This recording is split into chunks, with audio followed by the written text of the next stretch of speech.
حسبنا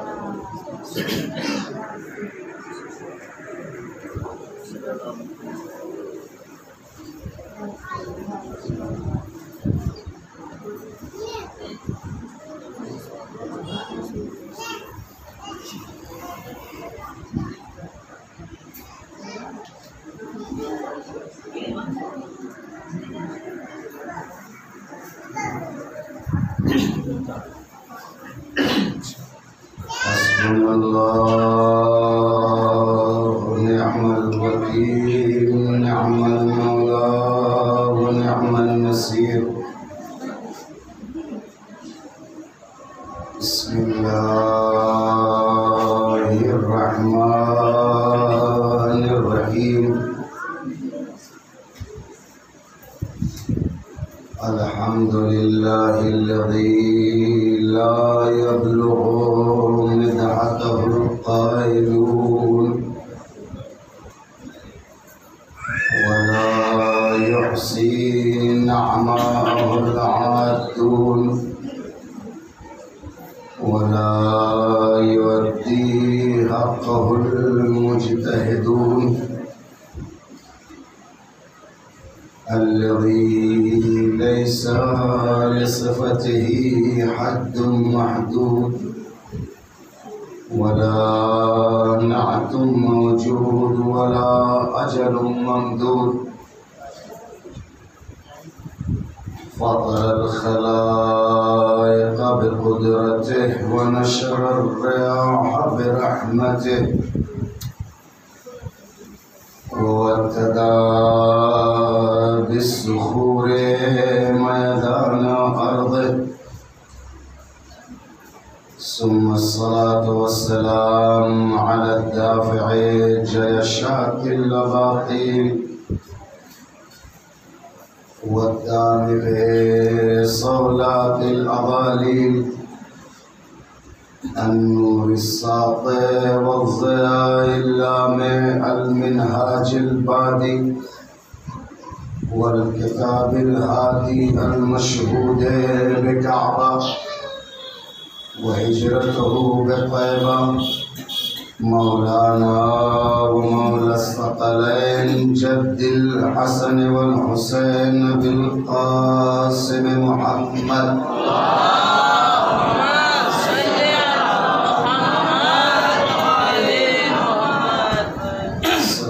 والسلام على آله الأطيبين الأطهرين المنتخبين المنتجبين.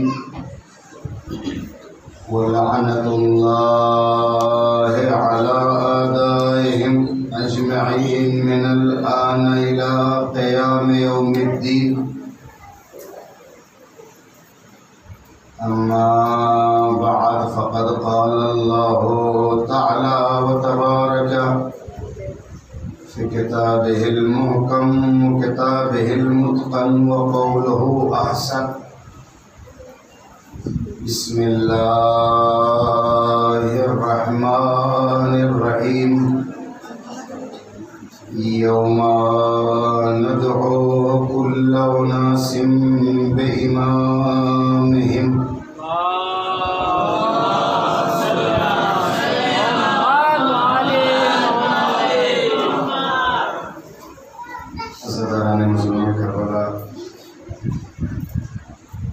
سوگواران حسینی امام گساران شہدائے کربلا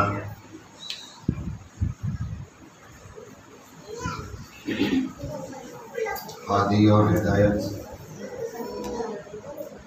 کے موضوع کے ذمن میں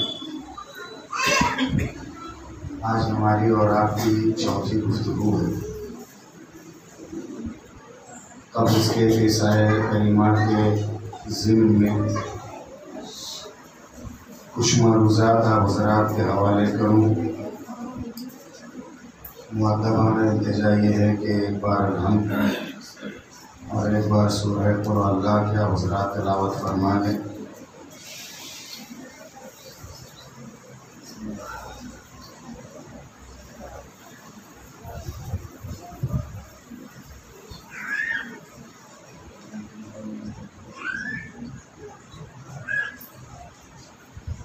ان سوروں کا ثواب مرحوم اختر علی ابن ولیاد علی، مرحومہ نوران بی بی بنت ارشاد علی، مرحوم ولیاد علی ابن اسفندیار، مرحومین کے روح کو صاف فرمائے، صلوات کا سہارا دے محمد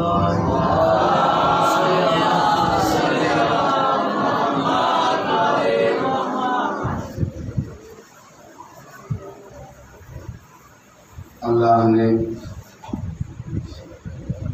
اس کائنات میں نظام ایسا رکھا ہے کہ جو شے جس جگہ پہ رکھ دی گئی ہے وہ اس کے خلاف نہیں چل سکتی ہے۔ پروردگار نے اگر یہ نظام رکھا ہے کہ بارش کا قطرہ آسمان سے زمین پر گرے تو کبھی ایسا نہیں ہوا ہے اور نہ ہوگا کہ زمین کے قطرات اٹھیں اور آسمان کی جانب چلے جائیں، وہ بارش نہیں ہوگی۔ اگر اللہ نے یہ نظام رکھا ہے کہ دریا کا بہاؤ مثلاً شمال سے جنوب کی جانب، ساؤتھ سے نارتھ کی جانب ہو، تو کبھی ایسا نہیں ہو سکتا ہے کہ دریا کا بہاؤ پلٹ جائے۔ اللہ نے اگر زمین کی گردش کو ایک خاص محور اور مدار پر معین کیا ہے کہ اس پر وہ گردش کرے تو زمین اپنی گردش کے خلاف عمل نہیں کر سکتی۔ اللہ نے اگر ستاروں میں خاص چمک رکھی ہے اور جو اس کی حد معین کی ہے کہ کون اپنے حد میں رہے اور کس کیفیت میں رہے، تو کوئی ستارہ اس کی مخالفت نہیں کر سکتا ہے۔ چاند کو اللہ نے خاص محور اور ایک خاص چرخش پر رکھا ہے، اس پر وہ چرخش کرتا رہتا ہے، نہ تب ہوا تھا نہ اب تک ہوا ہے، نہ صبح قیامت تک ہوگا کہ چاند اپنی راہ بدل دے اور اپنی مسیر کو بدل دے۔ سورج کی کرنوں کو اگر پروردگار نے یہ رکھا ہے کہ بلندی سے نشیب کی جانب آئے اور فراز کی جانب آئے اور نیچائی کی جانب آئے، تو ابھی تک تاریخ نے یہ نہیں دیکھا ہے کہ سورج کی کرنیں زمین سے اڑنے لگیں اور آسمان کی طرف جائیں۔ پروردگار نے ان تمام تر سیارات میں جو نظام رکھا ہے اب تک اس میں کوئی تبدیلی نہیں آئی۔ اللہ نے حیوانوں کے مزاج میں جو چیز رکھی ہے، جو حیوانات گھاس کھاتے ہیں وہ گوشت نہیں کھا سکتے، جو حیوانات گوشت خور ہیں، جو درندے ہیں، وہ گھاس پھوس اور پیڑ کے پتے نہیں کھاتے۔ چونٹی کو اللہ نے جس ہدایت کے تحت جس راہ پر معین کر دیا ہے، چونٹی کبھی اس کی مخالفت نہیں کرتی، جو معمولی سے معمولی ایک حشرات میں سے ہے۔ مچھلی کے سلسلے میں ہے کہ اللہ نے مچھلی کو جس فطرت جس فطرت پہ کر دیا ہے، وہ پانی میں تیرے کبھی ریت میں نہیں تیر سکتی۔ بعض مچھلیاں ہیں جن میں قوت پرواز نہیں ہوتی کہ وہ مسلسل اڑتی رہیں، صرف پانی کے تہ سے وہ اپنے آپ کو ابھارتی ہیں، پروں کی گردش کے بعد تھوڑے سے فاصلے پہ جا کر کے بھی دریا اور ندی اور سمندر میں گر جاتی ہیں۔ مچھلیاں اڑتی نہیں ہیں، تیرتی ہیں۔ میں کہنا یہ چاہتا ہوں کہ پروردگار نے جو نظام بنایا ہے، جو سسٹم بنایا ہے، اس کی جتنی مخلوقات ہیں، کوئی بھی مخلوق چاہے وہ درند ہو، چرند ہو، پرند ہو، درخت ہو، پہاڑ ہو، دریا ہو، ہوا ہو، زمین ہو، آسمان ہو، چاند ہو، سورج ہو، ستارے ہو، کوئی مخالفت نہیں کرتا۔ لیکن وہ انسان جسے پروردگار نے اشرف المخلوقات بنایا ہے، ساری چیزوں پر افضلیت بخشی ہے، ساری چیزوں پر فوقیت بخشی ہے، اللہ کی تمام مخلوقات میں سے جو اشرف المخلوقات ہے وہی سب سے زیادہ اللہ کی مخالفت کرتی ہے۔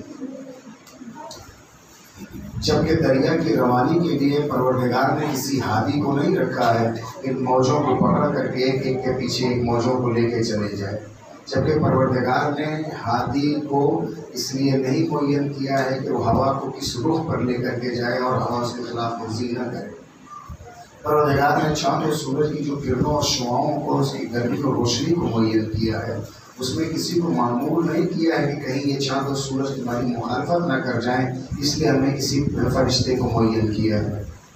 لیکن وہ انسان جس نے اس دنیا میں آنے سے پہلے اس نے ہدایت کا سلسلہ رکھا، نبی معصوم کا سلسلہ رکھا، اس کے بعد 1,24,000 انبیاء آئے، اس کے بعد اولیاء کا سلسلہ رہا، اوصیاء کا سلسلہ رہا، اور پیغمبر عربی کی حیات طیبہ کے فوراً بعد وہ سلسلہ شروع ہوا اور امامت کا، تب سے لے کر کے اب تک جاری و ساری ہے۔ لیکن انصاف سے بتائیے، درندوں کو دیکھ کے، چرندوں کو دیکھ کے، پرندوں کو دیکھ کر کے، جن کے لیے بظاہر کوئی ان کی انگلیاں تھام کر کے کسی منزل تک پہنچانے والا نہیں ہے، پہنچانے والے ہیں اگر ہدایت کرنے والے تو انسانوں کے لیے سب سے زیادہ یہ مخالفت کرتا ہے۔ آخر یہ کیسے اشرف المخلوقات ہے، یہ کیسا اشرف المخلوقات ہے جو اللہ کی مخالفت کرتا ہے، اس کے حکم کا اتباع نہیں کرتا۔ جب پھر پروردگار نے کتاب بھی بھیجی، کتاب کو پڑھانے والا بھی بھیجا، کتاب کو سمجھانے والا بھی بھیجا، اور ایک ایک چیز پر ہر ایک کے لیے معمول کیا، تاکہ روز محشر جب ہمارے پاس آؤ تو یہ شکوہ نہ کرو کہ پروردگار ہمیں کوئی بتانے والا نہیں تھا، معبود ہمیں کوئی سمجھانے والا نہیں تھا، پروردگار ہماری کوئی رہنمائی کرنے والا نہیں تھا۔ اللہ نے رہنمائی کا تو یہ علم رکھا ہے کہ اس کے پہلے کے بچہ اس کائنات میں آئے، اس زمین پہ قدم رکھے، پروردگار نے اس کے لیے بھی ہدایت کا حکم دیا ہے۔ آج کنڈلی ملائی جاتی دوسرے دھرموں میں، فزیکی اور ڈاکٹری سرٹیفکیٹ لیا جاتا ہے بہت سارے ماڈرن معاشرے اور سماج اور لوگوں میں کہ بچے میں کوئی بیماری نہ ہو، بچی میں کوئی بیماری نہ ہو، لڑکے اور لڑکی میں کوئی بیماری نہ ہو، تب رشتے کو آگے بڑھایا جاتا ہے۔ رشتہ اور باتیں طے ہو کے اس پہ آ کے رک جاتی ہیں کہ اگر ڈاکٹری حساب سے سب کچھ اوکے ہے تو یہ رشتہ ہوگا۔ دوسرے ہمارے ملک میں اور دیگر مذاہب ملکوں میں بھی شاید اس دھرم کے لوگ پائے جاتے ہیں جو اپنے دھرم کے جو گرو ہوتے ہیں، جو ان کا اپنا رہنما ہوتا ہے، اس کے پاس جا کے کنڈلی ملاتے ہیں، کتنے گن کس کے ساتھ ملتے ہیں، اس کے بعد یہ رشتہ ہوتا ہے۔ آپ یہ بتائیے کہ رشتے کو بات مکمل ہو جانے کے باوجود بھی ڈاکٹر پر ڈپینڈ کر دیتے ہیں کہ آپ فزیکی رپورٹ لے کر کے آ جائیے، کچھ میں ایسی بیماری تو نہیں ہے جو خطرناک ہو جائے، مہلک ہو جائے، اس کی وجہ سے بیماری پھیلنے کا ڈر ہے، اس کے بعد رشتہ تب جا کر کے اوکے ہوتا ہے۔ معمولی چند دن کی زندگی گزارنے کے لیے جب تک ڈاکٹر تائید نہیں کر دیتا ہے تب تک رشتہ پکا نہیں کرتے ہیں۔ لیکن آج تک کبھی کسی مولوی اور عالم دین کے پاس جا کر کے لڑکی اور لڑکے کے رشتے کو طے کرنے کے استخارہ تو دکھاتے ہیں، مگر کبھی دونوں گھر والے یہ جاننے کی کوشش نہیں کرتے کہ بچی جھوٹ تو نہیں بولتی ہے، غیبت تو نہیں کرتی ہے، لڑکا بس زبانی تو نہیں کرتا ہے، لڑکا کے غلط حرکات جو دین کے خلاف ہے ویسا تو نہیں ہے، لڑکا نماز تو نہیں چھوڑتا ہے، لڑکا داڑھی تو نہیں موڑتا ہے، لڑکا کسی کے ہاتھ پہ غصب تو نہیں کرتا ہے۔ مجبوری ہے کہ جسم کے سرٹیفکیٹ کے لیے اتنا پریشان رہتے ہیں، روح کے لیے کسی کو فکر نہیں ہوتی۔